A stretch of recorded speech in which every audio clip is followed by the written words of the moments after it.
Bismillahirrahmanirrahim. Assalamualaikum warahmatullahi wabarakatuh.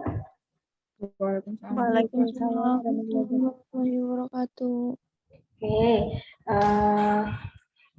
materi ini adalah pertemuan kita yang ketiga dalam mata kuliah analisis sekuritas dan portfolio, di mana pada pertemuan ini kita akan membahas tentang return dan risiko.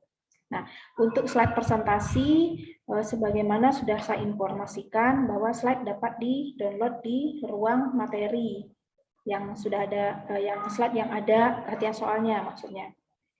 Untuk video pembelajaran, video singkatnya juga sudah ada di ruang materi. Jadi kembali di pertemuan ini saya terangkan sedikit mengenai topik ini, yaitu tentang return dan risk. Sebelumnya, pada pertemuan ini nanti kita akan belajar apa itu return, apa itu jenis-jenis return, lalu apa itu risiko, dan bagaimana hubungan antara risiko dan waktu. Nah, ini yang akan kita pelajarin pada pertemuan 3. Sebelumnya kita diskusi sebentar apa yang teman-teman mahasiswa ketahui tentang return dan risiko dari suatu investasi. Gitu. Yang mau berdiskusi, yang mau menyampaikan pendapatnya, dipersilakan ya. Apa itu risiko, apa itu return?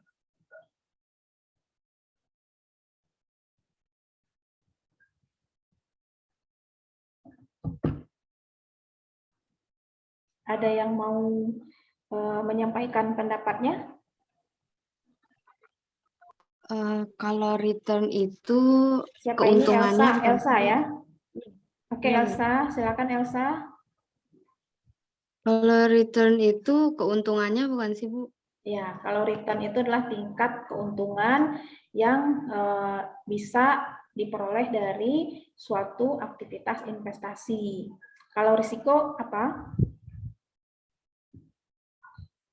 Risiko gampang ya, apa itu?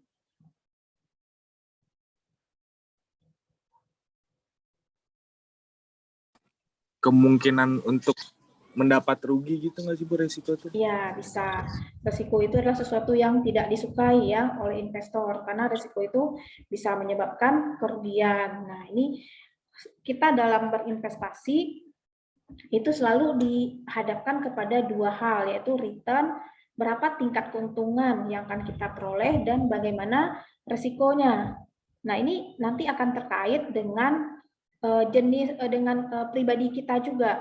Apakah kita yang sebagai risk seeker atau pencari risiko atau yang suka risiko? Apakah kita yang sebagai investor yang normal atau yang netral, atau apakah kita yang risk averter atau yang suka menghindari risiko? Nah, ini kembali kepada pribadi kita. Bagaimana pola atau perilaku kita dalam berinvestasi itu kembali juga kepada profil risk dari si investor tersebut. Oke, kita mulai yang pertama ya. Slide yang pertama. Nah, ini mengenai definisi return. Return itu tadi sudah disampaikan oleh teman kita Elsa, bahwa return itu adalah tingkat keuntungan. Ya, benar ya. Jadi return itu adalah keuntungan yang diperoleh investor dari dana yang sudah dia tanamkan pada suatu investasi. Nah, return ini merupakan salah satu faktor yang memotivasi kita sebagai investor mau berinvestasi. Jadi, kenapa sih kita mau berinvestasi? Ya, karena kita mengharapkan adanya suatu keuntungan di masa yang akan datang yang dapat kita terima. Nah, itu. Lalu return ini juga sebagai imbalan atas keberanian investor dalam menanggung risiko atas investasi yang dilakukannya. Jadi, pada kondisi normal, risk dan return itu pernah mendengar kata-kata high risk, high return? Pernah apa tidak? Atau kata-kata no pain, no gain? Nah, pernah nggak seperti itu, mendengar kata-kata itu dalam investasi? Nah, ya, seperti itu ya. Jadi, dalam investasi itu high risk, konsepnya adalah high risk, high return. Semakin tinggi risikonya, tentunya si investor itu meminta return yang tinggi atas dana yang sudah diinvestasikannya. Jadi hubungan risk dan return itu adalah berbanding lurus. Jadi high risk, high return, low risk, low return. Jadi, nah contohnya yang high risk, high return, misalnya saham itu kalau menurut pendapat orang yang sudah terbiasa trading saham dalam jangka panjang, return-nya tinggi. Lah katakanlah lebih dari 5 tahun atau bahkan sampai 20 tahun kalau saham itu didiamkan terus. Nah, itu bisa return-nya tinggi banget, tapi resikonya juga tinggi gitu. Karena kita selaku investor itu tidak tahu apa yang akan terjadi di pasar modal, di pasar saham. Seperti itu. Misalnya seperti kasus kemarin, dalam kondisi yang tiba-tiba yang normal, lalu tiba-tiba datanglah suatu pandemi, wabah. Nah, wabah ini tentu saja memporak-porandakan atau mengganggu stabilitas dan perekonomian, tidak hanya di Indonesia, bahkan di seluruh dunia, di mana pasar-pasar saham di seluruh dunia itu berjatuhan. Indeks kita pun jatuh dari yang tadinya 6.000 menjadi ke 3.000. Nah, itu jatuh sekali. Nah, ini jadi return itu adalah suatu imbalan bagi kita si investor yang sudah menanamkan modalnya di pasar saham, di suatu instrumen investasi tersebut gitu. Jadi makanya konsepnya seperti itu, high risk, high return, low risk, low return. Jadi saham itu termasuk yang berisiko tinggi. Makanya investornya juga maunya mengharapkan return-nya yang tinggi. Kalau penjelasan di slide ini apakah paham konsepnya? Paham, Bu. Sudah ya, saya bisa lanjut ya. Oke. Nah, ini komponen utama return. Nah, komponen utama return itu komponen return yang mencerminkan aliran kas atau pendapatan yang diperoleh secara periodik dari suatu investasi. Jadi ada yield. Yang satu lagi komponen yang kedua itu adalah capital gain atau loss. Capital gain itu adalah kenaikan. Kalau capital loss itu adalah penurunan harga dari suatu surat berharga atau saham ataupun surat hutang jangka panjang yang bisa memberikan keuntungan atau kerugian bagi si investor. Jadi kalau kita berbicara return, itu komponennya ada dua. Yang pertama adalah capital gain atau loss, yang kedua berapa besarnya yield. Nah, yield-nya di sini dapat berupa, misalnya kalau kita berinvestasi di saham, itu yield-nya itu adalah berupa dividen yang dibagikan oleh si perusahaan kepada kita pada setiap akhir tahun. Itu biasanya. Tuh. Lalu kalau capital gain itu contohnya seperti ini. Misalnya kita katakanlah mau membeli saham, misalnya kode sahamnya Bank BRI gitu ya. Bank BRI sekarang katakanlah harga sahamnya 5.000 gitu. Sekarang kita beli nih di 5.000. Lalu kita hold 1 tahun. Nah, 1 tahun yang akan datang harga sahamnya sudah menjadi 5.200. Nah, berarti berapa besarnya capital gain? Nah, capital gain kita adalah 5.200 dikurang dengan 5.000. Berarti kita memperoleh untung itu Rp200 per lembar saham. Kalau kita berinvestasi di saham kan nggak belinya kan harus dalam partai besar ya, dalam lot ya. Satu lot itu adalah 100 lembar saham. Jadi kalau 200 dikali 100 berarti udah 2 juta kita dapat untung. Seperti itu. Itu baru kalau kita pegang satu lot. Kalau kita pegangnya banyak, ya berarti tinggal dikalikan. Nah, itulah satu contoh capital gain. Lalu kalau contoh capital loss, misalnya kebalikannya. Misalnya hari ini kita beli saham 5.000, tahu-tahu kita hold, kita berekspektasi harga saham akan naik, tetapi karena ada suatu faktor tertentu, menyebabkan 1 tahun yang akan datang, harganya itu turun menjadi katakanlah ke 4.700. Nah, berarti kita di sini menanggung capital loss.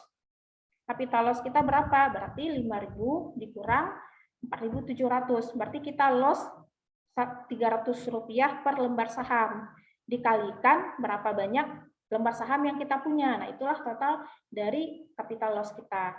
Jadi, seperti itu rumus untuk mencari return. Gitu. Jadi, ada capital cost dan ada capital yield. Jadi, ada yang mau bertanya sampai di sini? Tidak, Bu. Tidak ya, paham ya, saya lanjutkan ya. Oke. Oke. Yang kedua, slide selanjutnya kita akan bahas di sini jenis return atau imbal hasil dari investasi. Nah, secara umum, jenis return itu dapat dikelompokkan menjadi dua. Yang pertama adalah actual return, yang kedua adalah return yang diharapkan. Gitu ya. Actual return itu adalah return yang telah terjadi, yang dihitung berdasarkan data historis atau yang sudah terjadi. Misalnya kita sudah investasi di saham Bank BRI katakanlah dari tahun 2015 sampai 2002 sampai sekarang 2022, berarti 7 tahun. Gitu ya. Nah, setiap tahun itu tentu kita bisa menghitung berapa return kita. Nah, itu namanya return historis, artinya return yang sudah terjadi. Yang kedua itu adalah return yang diharapkan. Nah, return yang diharapkan itu disebutnya juga dengan expected return atau return yang diharapkan. Return yang diharapkan itu adalah return yang diharapkan akan diperoleh oleh investor apabila dia berinvestasi pada suatu instrumen investasi tertentu. Nah, jadi ini bertolak belakang ya antara actual return dengan return expected return. Jadi kebalikannya. Jadi kalau actual return itu adalah return yang sudah terjadi, sementara return X yang diharapkan atau expected return itu adalah return yang akan terjadi gitu. Oke, selanjutnya, nah ini masalah yang dihadapi oleh pembuat keputusan. Kalau pembuat keputusan itu siapa ya? Kira-kira? Siapa itu pembuat keputusan? Manajer. Manajer bisa. Kalau dananya, kalau untuk suatu lembaga, misalnya katakanlah suatu lembaga aset manajemen, nah itu berarti pembuat keputusan adalah manajer. Nah kalau bisa nggak sih pembuat keputusan kita pribadi, investor pribadi bisa apa tidak? Bisa apa tidak kalau kita pribadi yang sebagai pembuat keputusan? Bisa atau tidak? Bisa. Bisa ya. Biasanya ada haknya, ya. Iya, bisa. Jadi kalau kita selaku investor yang kita menjalankannya sendiri, kita mempunyai fasilitas aplikasi trading tersendiri, misalnya katakanlah di saham, kita punya aplikasi trading tersendiri yang kita sudah install di laptop kita atau di handphone kita, lalu berarti kita selaku investor single ya, selaku investor pribadi. Berarti pembuat keputusannya adalah kita pribadi. Lain halnya apabila kita punya dana, lalu dana itu kita tempatkan di suatu reksadana. Berarti itu dana kita dikelola oleh suatu perusahaan. Berarti pembuat keputusannya adalah si manajer dari perusahaan tersebut. Biasanya fund manajernya seperti itu. Nah, jadi masalah utama yang dihadapi oleh pembuat keputusan dalam hal ini adalah investor ataupun manajer yang mengelola dana untuk dana kelolaan atau dana investasi yang sudah dikelola oleh suatu lembaga atau institusi. Jadi ada dua, yaitu risiko dan ketidakpastian. Nah, risiko itu ada jika pembuat keputusan atau perencana proyek mampu mengestimasi kemungkinan-kemungkinan yang berhubungan dengan berbagai variasi hasil yang akan diterima selama investasi sehingga dapat disusun probabilitas. Jadi kalau misalnya kita mau menghitung-hitung kira-kira berapa sih risikonya gitu. Nah, berarti kita bisa membagi suatu 3 kondisi. Misalnya ada kondisi normal, kondisi netral, dan ada kondisi pesimis. Biasanya seperti itu, ada 3 kondisi, ada kondisi optimis, lalu ada kondisi netral, lalu ada kondisi pesimis. Nah, kira-kira distribusinya berapa persen kita mau taruhkan atau kita alokasikan kepada masing-masing jenis jenis probabilitasnya itu. Misalnya optimis, kita tahun depan kita optimis nih ekonomi membaik, kita mengharapkan return kita 20%, nah seperti itu. Lalu, ternyata menurut kita sepertinya kondisi akan netral. Jadi kita mengharapkan ya return kita paling-paling ya 15% lah gitu.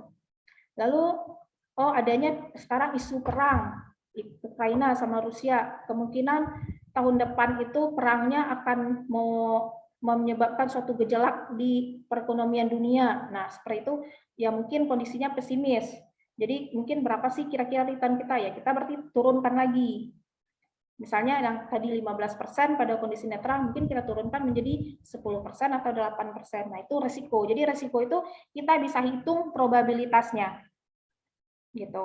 Lalu ketidakpastian. Nah, kalau ketidakpastian itu apabila kita si pembuat keputusan atau si investor tidak tahu atau tidak punya data terhadap apa yang akan terjadi di masa yang akan datang.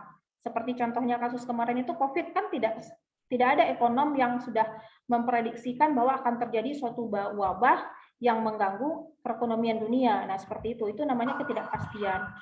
Tuh, jadi dalam suatu berinvestasi, investor atau pembuat keputusan dihadapkan oleh dua hal ini, yaitu adanya risiko dan ketidakpastian. Paham sampai di sini? Paham, Bu. Paham, Bu. Oke ya. Paham nih, Bu. Ini sekarang kita lanjut ke definisi risiko. Definisi risiko itu tadi adalah kemungkinan ya, kemungkinan kita mengalami kerugian, itu juga benar. Jadi ada lagi definisi risiko itu adalah kemungkinan perbedaan return aktual yang dapat diterima dengan return yang diharapkan. Gitu. Jadi misalnya kita mengharapkan 20%, ternyata malah minus 3%. Nah, itu suatu risiko. Nah, semakin besar kemungkinan perbedaannya, berarti semakin besar tingkat risiko suatu investasi. Prospek suatu hasil yang tidak disukai atau operasional sebagai deviasi standar. Jadi nanti dalam menghitung risiko ada nanti istilahnya deviasi standar. Artinya berapa sih suatu harapan kita itu menyimpang dari kondisi normalnya seperti itu. Jadi ada indikator yang namanya deviasi standar. Nah, ini alur risiko. Alur risiko itu mulai dari yang pertama risiko itu pasti dimulai dari adanya suatu investasi. Nah, di mana kegiatan investasi ini akan ada berapa perkiraan hasil atau cash flow yang dapat diterima, misalnya dalam hal ini adalah dividen. Lalu selanjutnya adalah hasil yang sudah kita perkirakan ini belum tentu akan sesuai dengan harapan kita. Nah, itulah yang menyebabkan timbulnya suatu risiko. Nah, jadi ini ya, ini kita lebarkan. Jadi alurnya yang tadi estimasi hasil atau cash flow yang belum tentu sesuai dengan yang diharapkan, ini faktor-faktornya banyak, disebabkan oleh faktor-faktor tertentu. Ada faktor yang tidak dapat diramalkan, ada faktor yang dapat diramalkan.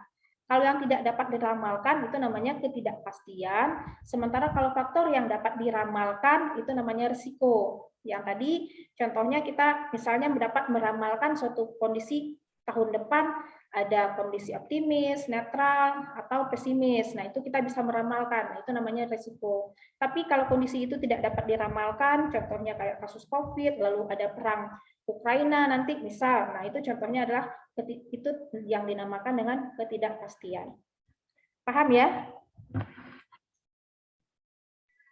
Paham, Bu. Paham ya? Oke, saya lanjutkan.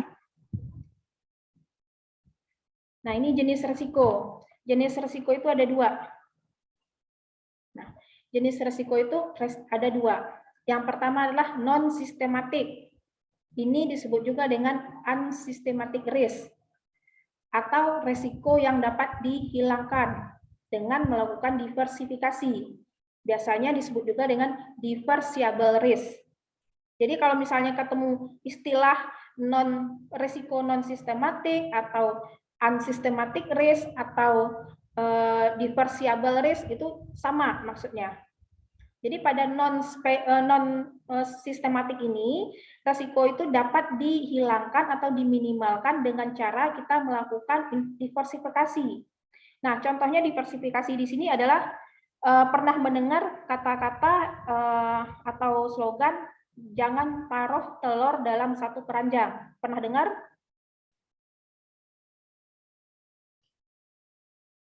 Pernah dengar? Halo, suara saya kedengaran? Masih bisa mendengar suara saya? Kedengaran, Bu. Oke. Bu. Pernah mendengar kata-kata itu? Jangan taruh telur dalam satu keranjang. Berarti masih kurang ini nih, masih kurang kenal tentang investasi. Nah, itu kata-kata yang dikemukakan oleh suatu pakar investasi. Jadi diversifikasi itu maksudnya seperti itu, jangan taruh telur dalam satu keranjang. Logikanya seperti ini. Jadi kalau kita punya telur, lalu kita taruh dalam satu keranjang, dan satu keranjang itu jatuh, walhasil telurnya pecah semua. Berarti kita rugi gitu kan. Nah, begitu juga dengan diversifikasi. Nah, kita misalnya instrumen investasi kan banyak. Ada saham, ada obligasi, ada deposito, ada tabungan, lalu nanti ada lagi aset real. Aset real itu bisa beli tanah, bisa beli emas, atau beli rumah. Nah, itu instrumen investasi. Nah, cara melakukannya adalah dengan diversifikasi. Diversifikasi ini adalah kita sebagai investor yang kelebihan dana, kita menaruhkan dana kita itu di beberapa jenis instrumen investasi. Misalnya, kita ada uang yang ditaruh di bank, didepositokan. Lalu ada uang yang dibelikan ke saham. Lalu ada uang yang dibelikan ke emas. Lalu ada uang yang dibelikan ke tanah. Nah, itu namanya diversifikasi. Kenapa risikonya dapat dihilangkan atau diminimalkan? Nah, contohnya seperti ini. Misalnya, pasar saham ternyata tahun kemarin rugi, tapi nilai emas naik. Nah, itu berarti kalau semua instrumen investasi kita itu disatukan, berarti risiko yang dari saham itu dapat ditutupin oleh risiko dari emas. Nah, seperti itu. Itu maksudnya risiko yang dapat didiversifikasikan. Paham? Paham, Bu. Paham ya? Oke. Paham, Lalu Bu. yang kedua adalah risiko sistematis atau systematic risk. Nah, ini adalah risiko yang tidak dapat kita diversifikasikan. Risiko ini akan muncul karena disebut juga dengan risiko pasar. Jadi kita tidak bisa mengendalikan risiko itu. Contohnya adalah risiko yang disebabkan karena kondisi makroekonomi. Misalnya inflasi tinggi di negara tersebut. Nah, itu adalah suatu risiko yang tidak bisa kita kendalikan. Karena itu terjadi karena adanya pasar yang bekerja, mekanisme pasar. Misalnya nilai rupiah menurun gitu, melemah terhadap dolar. Nah, itu adalah risiko yang disebabkan oleh pasar. Jadi investor tidak bisa berbuat apa-apa mengenai risiko sistematik ini. Oke, yang ini dicontohkan. Nah, ini contohnya ya. Diversible risk itu contohnya tadi unsystematic risk. Nah, ini adalah meliputi risiko bisnis, risiko keuangan, risiko likuiditas, risiko negara, risiko wan prestasi atau cedera janji. Nah, ini risiko yang masih kita dapat minimalkan, kita dapat mengendalikan artinya. Lalu ada risiko non-diversible risk atau risiko pasar. Nah, ini contohnya adalah risiko suku bunga, misalnya suku bunga turun atau suku bunga naik. Lalu ada risiko pasar, misalnya pasar saham naik atau turun, IHSG naik atau turun. Nah, itu. Lalu ada risiko inflasi, inflasinya naik apa gimana atau tinggi atau bagaimana. Nah, gitu. Lalu yang selanjutnya adalah contohnya risiko nilai tukar mata uang. Nah, tadi contohnya saya contohkan, misalnya rupiah tiba-tiba melemah terhadap mata uang asing. Nah, ini akan berisiko terhadap investasi kita. Nah, itu contoh dari jenis-jenis risiko. Ada yang mau bertanya sampai di sini?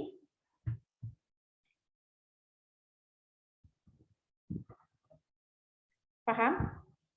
Paham, Bu. Paham ya? Paham, Bu. Oke. Nah, ini contoh suku bunga. Nah, kita diskusi di sini. Kira-kira kita, misalkan kita mau berinvestasi di saham. Lalu terjadi kenaikan suku bunga, bank menaikkan suku bunga. Kira-kira kita mau pilih mana? Mau pilih investasi tetap di saham atau pindah ke bank, mendepositokan uang di bank?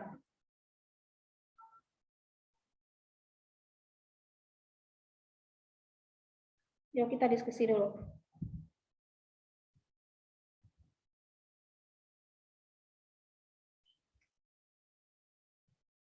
Kira-kira bagaimana? Kita punya instrumen investasi di saham, cukup banyak, gitu kan? Lalu pada saat yang bersamaan, suku bunga bank tinggi, meningkat, bank menaikkan suku bunganya. Kira-kira kita bagaimana selaku investor? Menambah investasi di sahamkah atau menambah alokasi dana di bank? Kira-kira bagaimana? nambah alokasi dana di bank nggak sih, Bu? Ya, berarti kita bisa So- menambah alokasi dana di bank. Tadi siapa yang bersuara tadi? Saya Bu Abimanyu, Bu. Ya, Abi. Nah, kira-kira logikanya seperti apa, Abi? Karena suku bunganya meningkat kan otomatis kalau kita nambah dana di bank berarti suku bunga dari uang yang kita taruh tuh bakal lebih gede gitu nggak sih? Nah, ya seperti itu.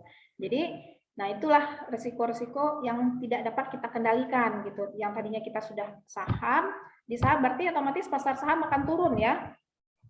IHSG atau indeks kemungkinan akan turun kalau bank menaikkan suku bunganya. Karena orang atau selaku investor dia akan cenderung menambah investasi di bank dalam bentuk deposito karena dia akan mengharapkan bunga yang lebih tinggi dari uang yang ditanamkan. Nah, seperti itu. Itu masalahnya. Nah, yang kedua adalah contohnya risiko pasar. Ini adalah risiko fluktuasi nilai aktiva bersih yang disebabkan oleh perubahan sentimen pasar. Nah, ini contohnya adalah risiko naik turunnya IHSG. Contohnya ya, karena itu kita nggak bisa memprediksikan, investor nggak bisa meng-hold penurunan IHSG, itu nggak bisa. Gitu. Jadi itu akan dipengaruhkan oleh aktivitas trading yang terjadi di belahan dunia. Gitu. Jadi dia mempengaruhi indeks harga saham dari suatu negara. Selanjutnya adalah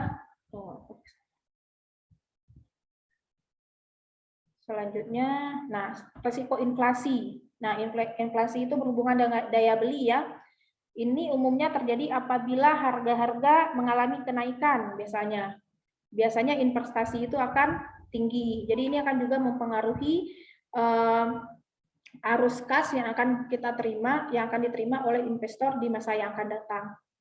Lalu ada resiko likuiditas.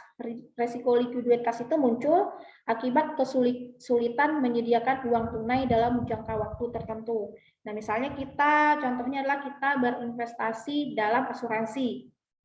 Nah, sekarang kondisi asuransinya oke, lalu tiba-tiba asuransinya pailit, nggak sanggup bayar premi kita yang sudah jatuh tempo. Nah, itu namanya masalah likuiditas. Artinya si asuransi tersebut tidak bisa membayarkan atau menyediakan uang yang sudah dijanjikan kepada si investor atas preminya dia gitu. Jadi itu likuiditas. Jadi simpelnya seperti ini. Jadi likuiditas tuh kalau kita banyak uang di dompet kita, di kantong kita, itu namanya kita liquid gitu ya. Jadi kalau uangnya itu kita nggak ada, itu kita nggak liquid gitu. Logikanya seperti itu simpelnya. Lalu ada juga risiko mata uang. Nah, ini juga terjadi nggak bisa nggak bisa dikendalikan oleh si investor karena dia terjadi karena pengaruh pasar. Jadi trading forex, trading nilai mata uang gitu. Jadi kita tidak bisa si investor tidak bisa mengendalikan naik turunnya mata uang, nilai mata uang ini atau kurs nilai mata uang. Nah, oke ya, itu contoh-contoh mengenai hal-hal umum yang berhubungan dengan risk dan return. Selanjutnya kita akan bahas mengenai ukuran penyebaran. Nah, risiko ini kita tadi sudah bisa ya, risiko itu adalah dapat kita hitung. Kalau ketidakpastian kita tidak dapat menghitungnya. Nah, risiko ini dapat dihitung dengan alat statistik yang disebut dengan sebagai ukuran penyebaran. Nah, itu berupa varian dan standar deviasi. Nanti minggu depan kita akan belajar menghitung return ya. Hari ini cuma pendahuluan teori, minggu depan kita akan belajar menghitung standar deviasi, menghitung return. Nah, ini sebagai pendahuluannya. Suka loncat ya. Oke. Nah, selanjutnya adalah risiko dan waktu. Nah, tadi juga sudah saya sampaikan bahwa risiko itu merupakan fungsi dari waktu. Artinya, semakin panjang proyek investasinya, kemungkinan juga risikonya itu akan kemungkinan tinggi. Karena banyak faktor yang menyebabkan hal-hal yang kita tidak dapat kendalikan. Misalnya ada situasi ekonomi, ada situasi pasar, ada situasi politik, keamanan, ada situasi konsumen. Jadi seperti itu. Jadi semakin panjang rentang waktu investasi kita, kemungkinan risikonya juga akan tinggi. Nah, kalau misalnya risikonya diprediksi tinggi, berarti investor dia juga akan mengharapkan atau mensyaratkan return yang lebih tinggi. Karena tadi konsep return dan risiko itu berbanding lurus, high risk, high return. Oke, ini sudah ya. Nah, diversifikasi risiko ini kita dapat tadi melakukan diversifikasi.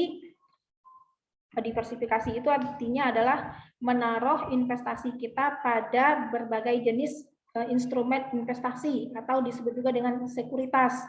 Jadi misalnya tadi ada yang kita taruh di saham, ada yang kita taruh di obligasi, ada yang kita taruh di deposito. Nah, itu namanya diversifikasi. Istilah lain dari diversifikasi ini adalah portfolio. Jadi kalau kita melakukan berinvestasi lebih dari satu investasi, itu namanya bisa juga kita sebut dengan istilah portfolio investasi, seperti itu.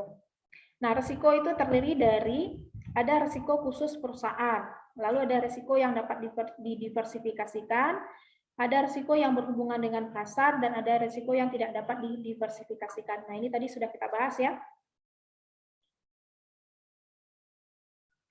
Nah, ini konsep dasar risiko itu ditujukan untuk menilai risiko dari aset sebagai individual risk of single asset. Yang kedua adalah menilai risiko dari aset untuk berbagai suatu kelompok atau risk of portfolio. Jadi tadi ada dua ya, jenis investasinya ada dua. Yang pertama investasi individu, misalnya artinya kita cuma pegang satu instrumen investasi. Yang kedua, kita menilai risiko dari portfolio kita. Portfolio itu artinya kita punya lebih dari satu instrumen investasi. Jadi ada saham, ada obligasi, ada deposito, ada tabungan. Nah, itu namanya portfolio. Jadi bedanya kalau yang single asset itu adalah kita cuma punya satu investasi, misalnya cuma pada saham BR, misalnya pada saham aja gitu. Tapi kalau pada portfolio banyak, lebih dari satu instrumennya yang kita gunakan.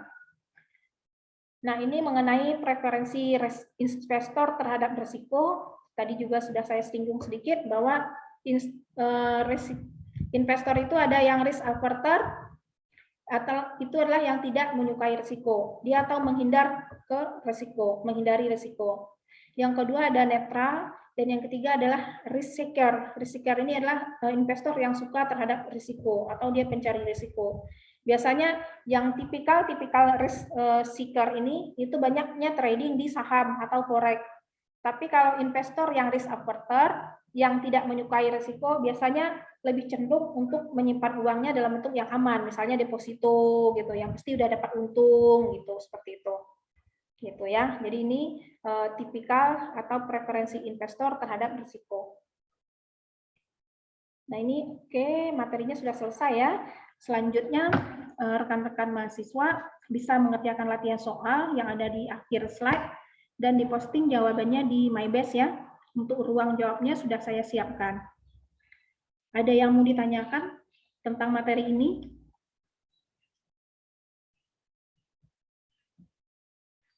Ada yang mau bertanya? Tidak, Bu. Yang lain? Paham semuanya? Paham, Bu. Paham, Bu. Oke, kalau tidak ada yang mau ditanyakan, saya akhiri sesi Zoom-nya ya. Sesi Zoom-nya saya kirim, mahasiswa boleh mengerjakan soal latihan ya, yang diposting di MyBase. Oke, saya stop dulu.